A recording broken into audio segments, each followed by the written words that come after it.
The Buddha once said, "May all living beings be happy without exception." That includes the ones who've caused harm. That includes you. I wish I hadn't said that. Have you ever felt that, even once? A word you threw out in anger. A coldness that slipped through when you were running on empty. A moment where you watched someone flinch and still couldn't stop yourself. And then night comes. You're lying in bed, and the scene starts replaying, looping, frame by frame. Why did I say that? The look on their face. I don't think I can apologize now. Or maybe it's already too late. The part of you that wants to take responsibility collides with the part that quietly looks for excuses. Neither side wins. You fall asleep still caught between them. Or you don't fall asleep at all. Have you had nights like that? Today, I want to sit with you in that space. Not to fix it, just to be with you in that heavy, tender feeling. The feeling of having hurt someone you care about. Let's walk through it together. In the Pali Canon, there is a monk named Thulananda, who is known for her sharp tongue, quick, cutting, impossible to walk away from unscathed. One evening after a particularly wounding exchange with a younger nun, she sat alone outside the vihara and found she could not lift her eyes to the stars. Not because of guilt alone, but because something in her recognized herself in what she had done, and that recognition was almost worse than the act itself. That space between the word and the wound, she had lived there before, and here she was again, returning to it like an old, unwanted home. The younger nun, for her part, had said nothing. She had simply bowed and walked away, which somehow made it worse, silence carrying more weight than any reply could have. That is the nature of harm we cannot unhappen. It does not need an audience to keep echoing. About 2,500 years ago, the Buddha shared a poem with his students. It's known as the Metta Sutta, the discourse on loving kindness, and it's preserved in one of the oldest Buddhist collections of teachings. The story goes like this. A group of monks had gone deep into the forest to meditate, but something in that forest unsettled them. The spirits of that place, feeling disturbed by the monks' presence, began to haunt them. Strange sounds, unsettling visions. The monks grew frightened and came running back to the Buddha. "We can't stay in that forest," one of them said, still shaking. "Something is trying to drive us out." The Buddha looked at them quietly. Then he said, "I'll give you a weapon, take it with you, and go back." The monks were confused. A weapon from the Buddha? It wasn't a sword, it wasn't a shield. What the Buddha offered them was words, a practice of loving kindness, spoken aloud, carried in the heart, and he began to recite, "May all living beings be happy, may they be safe, may they be at peace. Every creature without exception, the strong and the weak, the large and the small, the seen and the unseen, the near and the far, those already born and those yet to come, may all beings without exception be happy." The monks took those words back into the forest, and something shifted. The spirits grew quiet, the haunting stopped. The Buddha, it said, smiled gently when he heard. Loving kindness spoken honestly had dissolved the fear.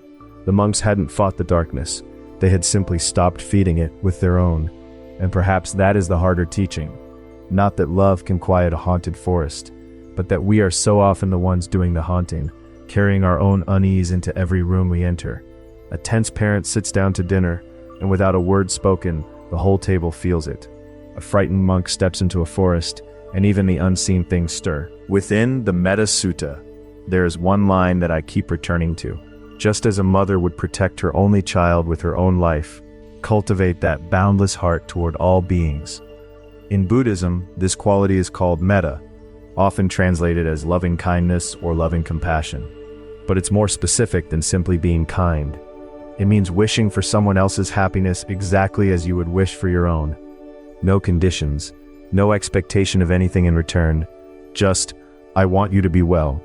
And here's the part I want you to stay with for a moment.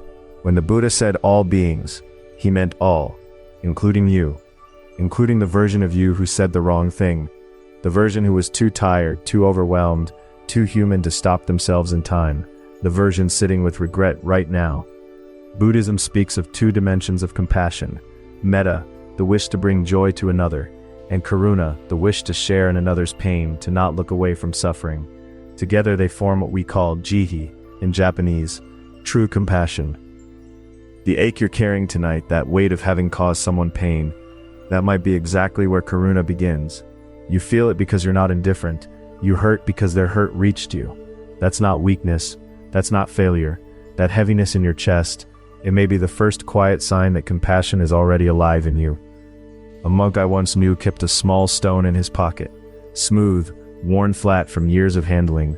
He said he carried it not as a reminder of his virtues, but of every moment he had fallen short and chosen the next morning to try again. The stone didn't get lighter, but his hand learned to hold it differently.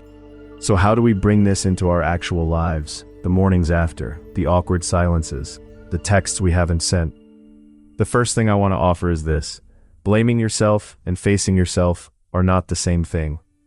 Blaming yourself feels like honesty, but often it's just spinning in place, circling the same guilt loop, thinking you're honoring the other person, when really you're just trying to process your own shame. The loving kindness the Buddha spoke of doesn't ask you to punish yourself. It asks you to look clearly at what is, without flinching, but also without cruelty. So try this. Find a quiet moment and ask yourself gently, what was happening in me at that time? Was I angry, exhausted, afraid of something? Not to excuse it, just to understand it. That's what it means to face yourself honestly. The second step, when it feels possible, is to say something to the person you hurt. It doesn't have to be a grand apology. It doesn't have to be perfectly worded. Something as simple as, I've been thinking about what I said. I'm sorry it came out that way. That's enough. When we try to apologize perfectly, the words never come. Imperfect is fine. Awkward is fine. The act of reaching towards someone, that itself is loving kindness in practice. And if for whatever reason you can't reach them directly, if the relationship is complicated, if too much time has passed, if it simply isn't safe, then try what the Metta Sutta teaches.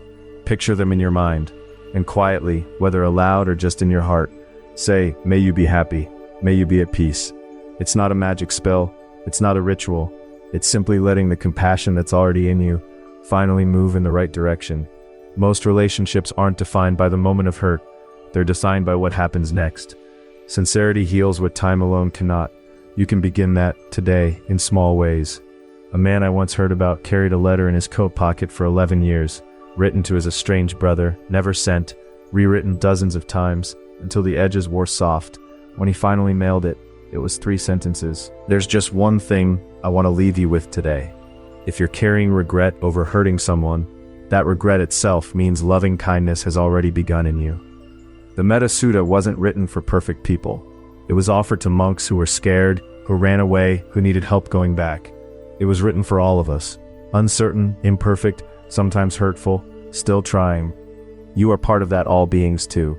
You don't have to make the regret disappear, but you don't have to stay frozen inside it either. You can carry the ache and still take one small step forward. That step, however small, is the practice. If you find yourself awake tonight just once, bring that person to mind and say quietly, may you be happy. You don't have to say it out loud, you don't have to say it perfectly, but in that moment, something in you will soften, a small, quiet light will turn on. Thank you for being here with me today. May your heart feel, even just a little, lighter tonight. And if the light flickers, if the words catch in your throat, that's all right. Even the monk who ran from the forest eventually turned around and walked back. You are already walking back. And somewhere, in ways you may never see, the person you hurt may feel something shift. Not because you explained yourself, not because you were forgiven, but because somewhere in the quiet, you wish them well.